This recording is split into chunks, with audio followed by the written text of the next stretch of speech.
Hello viewers, welcome to PRC Foundation. Let me introduce myself first. I am Mohammad Abdullah.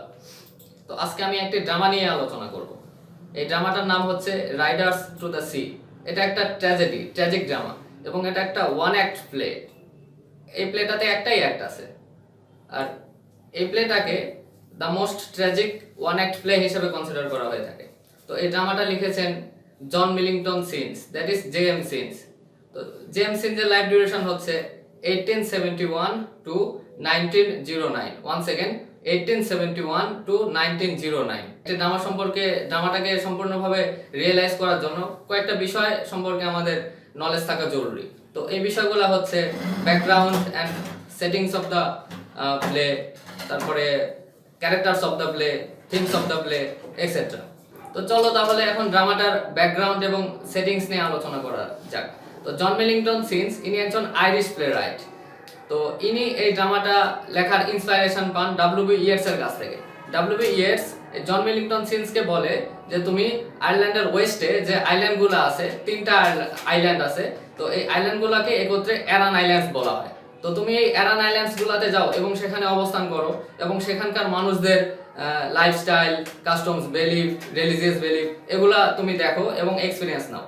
তো জন Millington scenes অ্যারান আইল্যান্ডসে অবস্থান করে এবং সেখানকার মানুষদের সাথে মিশে সেখানকার মানুষদের লাইফস্টাইল সম্পর্কে অভিজ্ঞতা নেয় এবং এই তার অভিজ্ঞতাটাকেই তার এই লিটারারি ওয়ার্কগুলা লেখার, বিশেষ করে এই ড্রামাটা লেখার এলিমেন্ট হিসেবে ব্যবহার করে। তখন আমরা ড্রামার সেটিংস সম্পর্কে আলোচনা করি। তো এই ড্রামাটার সেটিংস সম্পর্কে বলতে গেলে আমরা দেখতে পাই যে প্রধানত অ্যারান আইল্যান্ডসটাই এই ড্রামাটার সেটিং। মোর স্পেসিফিক্যালি আমরা যদি বলতে চাই তো আমরা দেখি যে পার্টিকুলারলি একটা ফ্যামিলি, মারিয়ার ফ্যামিলিটাই এই ড্রামাটার সেটিং। তো এই অ্যারান আইল্যান্ডসের জনগণ, এই অ্যারান আইল্যান্ডসের আইল্যান্ডাররা এরা খুব পভার্টি স্ট্রিকেন, এরা খুব সংগ্রাম করে এদের লাইফকে লিড করে। এরা সমুদ্রে মাছ ধরে, তারপরে চাষাবাদের সুযোগ নাই এই আইল্যান্ডে। তো সুতরাং তারা পশুপালন করে এবং সেগুলোকে এরা বিক্রি করার জন্য মেইনল্যান্ড আইল্যান্ডস থেকে সাগর পার হয়ে মেইনল্যান্ড কনেমোরাতে যায়। কনেমোরা, CONEMORA, কনেমোরা। তো তাহলে আমরা দেখতে পাই যে ড্রামাটার সেটিং হচ্ছে Aran Islands or the community of Aran Islands and the runway sea passage to the mainland sea and the mainland Connemara. এখন আমরা ড্রামাটার ক্যারেক্টার্স নিয়ে আলোচনা করব।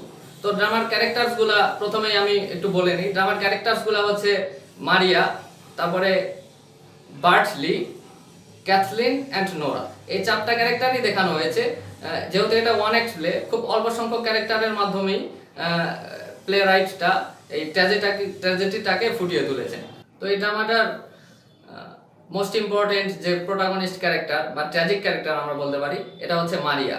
তো এই মারিয়া একজন মা, ইনি একজন মা এবং আমরা ড্রামাটার শুরুতেই দেখতে পাই যে তিনি খুব সরফুল লাইফ লিড করতেছেন এবং আমরা দেখতে পাই যে তার একটা সন্তান যার নাম মাইকেল 9 দিন থেকে সাগরে নিখোঁজ, তাকে খুঁজে পাওয়া যাচ্ছে না। এজন্য তিনি বেশ সরফুল লাইফ লিড করতেছেন। পরবর্তীতে আমরা তার ল্যামেন্টেশন থেকে জানতে পারি যে মাইকেল তার 5ম পুত্র সন্তান এবং তার আগে তার 4টা পুত্র সন্তান এরকম সমুদ্রে হারিয়ে গেছে এবং তার হাজবেন্ড এবং ফাদার ইন ল এরাও সমুদ্রে হারিয়ে গেছে। তো এজন্য মারিয়া প্রথম থেকে বেশ সরফুল লাইফ লিড করে এবং তারপরে আমরা আরো জানতে পারি যে বার্টলি হচ্ছে মারিয়ার শেষ জীবিত পুত্র সন্তান। তো এই বার্টলির সেফটি নিয়ে মারিয়া বেশ কনসার্ন। বার্টলি যখন সে সমুদ্র ক্রস করে মেইনল্যান্ডে যাইতে চায়, মারিয়া কিন্তু অনেকভাবে তাকে বাধা প্রদান করার চেষ্টা করে। মারিয়া কিন্তু বার্টলিকে যাইতে দিতে চায় না, কারণ সে তার সেফটি নিয়ে বেশ কনসার্ন। তো তারপরের ক্যারেক্টার হচ্ছে বার্টলি ইতিমধ্যে আমি বলেছি যে বার্টলি হচ্ছে মারিয়ার লাস্ট লিভিং সন। তো বার্টলি যেহেতু এখন সেই ফ্যামিলিটার একমাত্র লিভিং সন যে জীবিত আছে, তো তার উপর কিন্তু ফ্যামিলির অনেক রেসপন্সিবিলিটি আছে। তো আমরা প্রথম থেকে দেখতে পাই যে বার্টলি বেশ একটা রেসপন্সিবল ছেলে। সে তার ফ্যামিলি ইনকামের একমাত্র উৎস। সো তারা হচ্ছে যেহেতু পশুপালন করে এবং সেগুলোকে সেল করার জন্য মেইনল্যান্ডে যায়, কনেমোরাতে যায়, যেখানে একটি মেলা হয়, ফেয়ার, গলওয়ে ফেয়ার। তো এই গলে ফেয়ারে সেই পশুগুলো পার্টিকুলারলি দুইটা ঘোড়া সে বিক্রি করার জন্য যখন আইল্যান্ডস থেকে সাগরটা ক্রস করে যখন মেইনল্যান্ডে যাওয়ার চেষ্টা করে, তো তার এই যাওয়াটা থেকে আমরা বুঝতে পারি যে কিন্তু সে কিন্তু একটা খুব রেসপন্সিবল ছেলে, সে তার ফ্যামিলির দায়িত্বটা বুঝতে পারে। তো বার্টলির ক্যারেক্টারের পরে যে ক্যারেক্টার দুইটা আছে এটা হচ্ছে ক্যাথলিন এবং নোরা। তো এই দুইজনই হচ্ছে মারিয়ার কন্যা, যে ট্র্যাজিক ক্যারেক্টার মারিয়ার কন্যা।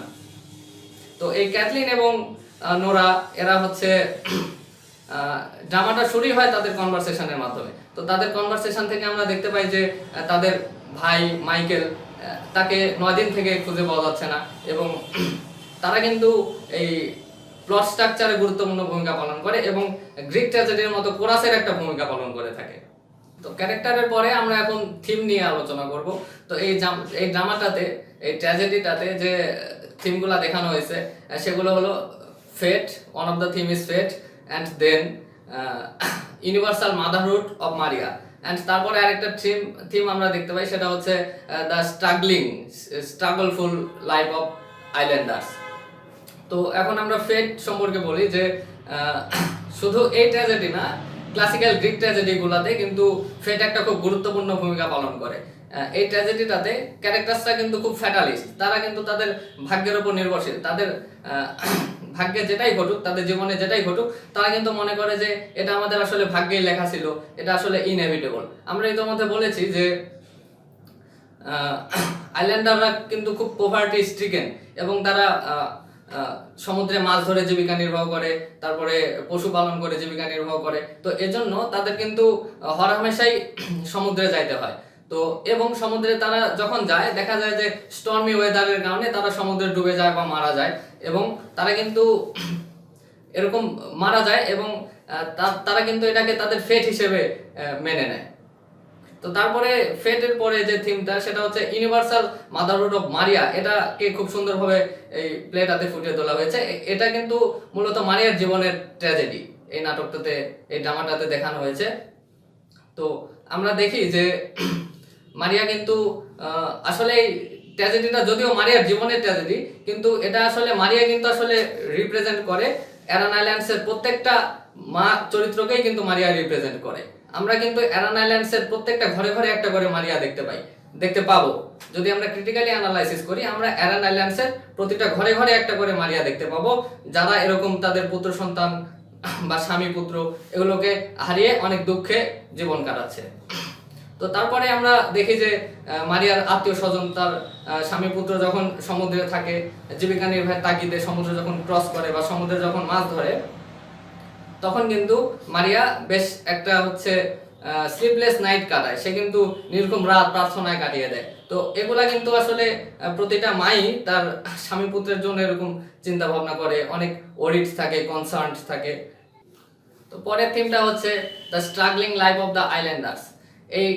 এই ড্রামাটাতে কিন্তু খুব অল্প সংখ্যক ক্যারেক্টার আছে, কিন্তু তারপরেও কিন্তু এই আইল্যান্ডারদের জীবন, লাইফস্টাইল, তারপরে রিলিজিয়াস বিলিফ, এগুলা সম্পর্কে ড্রামাটিস্ট খুব সুন্দরভাবে একটা আমাদের কাছে একটা চিত্র প্রদান করেছেন। তো আমরা দেখতে পাই যে ইতিমধ্যে আমি বলেছি যে আইল্যান্ডাররা খুব পভার্টি স্ট্রিকেন এবং তারা কিন্তু খুব একটা হচ্ছে স্ট্রাগলিং লাইফ লিড করে। তারা তাদের লিভলিহুডের জন্য অনেক কঠোর পরিশ্রম করে। তারা এরকম সমুদ্রে ঘন্টার পর ঘন্টা অনেক দীর্ঘ সময় ধরে এরকম মৎস্য শিকার করে, কিন্তু দেখা যায় যে দীর্ঘ সময় পরও খুব অল্প সংখ্যক মৎস্যই তারা শিকার করতে পারে। এবং যেহেতু এটা একটা আইল্যান্ড, এখানে চাষাবাদের সুযোগও কম, তো তারপরে তাদের কিন্তু ট্রান্সপোর্টেশন সিস্টেমটাও বেশ প্রিমিটিভ। তারা যখন হচ্ছে তাদের গৃহপালিত পশু নিয়ে যখন সিটা ক্রস করে মেইনল্যান্ডে যাইতে চায়, তো দেখা যায় যে সেখানে অ্যাভেলেবল ট্রান্সপোর্টেশন সিস্টেম থাকে না। 2-3 সপ্তাহ পর পর একটা করে নৌকা পাওয়া যায়। তো তারা কিন্তু এরকম স্ট্রাগলিং লাইফটা লিড করে। তো এই ছিল থিম নিয়ে আলোচনা। তো আরেকটা ইম্পর্টেন্ট বিষয় হচ্ছে সিটা কিন্তু প্লেরাইট কিন্তু এই সিটাকে একটা ক্যারেক্টার হিসেবে দেখাইছেন। এবং সি কিন্তু এই প্লেতে antagonist of this play, she কিন্তু ভিলেন অফ দিস প্লে। ঠিক আছে, এই আইল্যান্ডার্সরা যখনই সিটা ক্রস করে মেইনল্যান্ডে যাইতে চায় বা সমুদ্রে যখন মাছ ধরে দেখতে পায় যে স্টর্মি ওয়েদারের কারণে তারা এরকম সিতে ড্রাউন হয়ে যায়, ডুবে যায়, মারা যায়। তো এবং তারা কিন্তু এই বিস্টস, আমরা সিটাকে বিস্টস বলতে পারি, এই বিস্টের পাওয়ারের কাছে তারা কিন্তু আসলে এই সি এর সমতুল্য না। তারা কিন্তু এই তাদের ভাগ্য, তাদের নিয়তিকে মেনে নেয়। তারা কিন্তু এই সি এর এগেনস্টে তারা কিন্তু সার্ভাইভ করতে পারে না। তো এই ছিল আজকের আমাদের রাইডার্স টু দ্য সি এর আজকের শর্ট লেকচার। তো আমরা থিমস, তারপরে ক্যারেক্টার্স এবং ব্যাকগ্রাউন্ড সেটিং নিয়ে আলোচনা করলাম। তো পরবর্তী ভিডিওতে আমরা ক্রিটিক্যাল সামারি এবং অ্যানালাইসিস করব। তো আমাদেরকে ইন্সপাইরেশন করবে অবশ্যই এবং আমাদের সাথে থাকবে। Thanks for being with us and please subscribe our channel. Thank you.